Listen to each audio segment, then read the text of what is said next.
दक्षिण बास्का दख'र एबसुनि फैबाय थानाय जितु 22थि 2 बोसोरारि जथुम्मा लोगोसे सनाथि मायथाइ फोरबोआ फैगौ जानुवारि दाननि जानुवारि 2024 मायथाइनि 16, 17, 18 खालाराव जागोन। बियो बे मोनसे हाबाफारिखौ जोङो सानथामनि मेहेरगोनां मोनसे हाबाफारिजों जों खुंफुंनो नागिरदों। बेवहाय जोङो जेसेबां आलासि गिदिर आलासि बेवहाय जों लिंहरदों, बिथांमोना जोंनो कनसेन्ट होदों।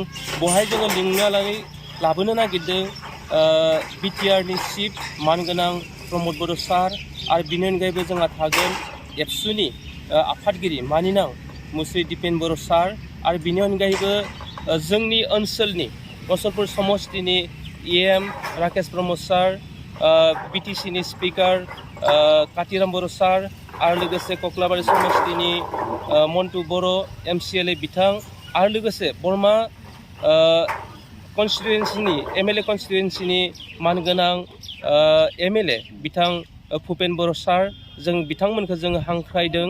आरो बे मोनसे हाबाफारियाव जोङो दा रायदाव आफादा जेसेबां खामानि मावबाय थादों, बे खामानि मावनायफोरा मोनसे मोजां बिथिंजों जों लांबाय थानो हादों। जेरैहाय नेरसोन खाम्फा लुनाय, फुड साब कमिटिनि बायदिसिना जामुं जालुं मुवा बेसाद बुथुमनाय, पेन्डेलनि खामानि, कालचारनि जेसेबां माने रिहार्सेल, बे गासैबो मोजां बिथिंजों जों सोलिबाय थादों, दावगाबाय थादों।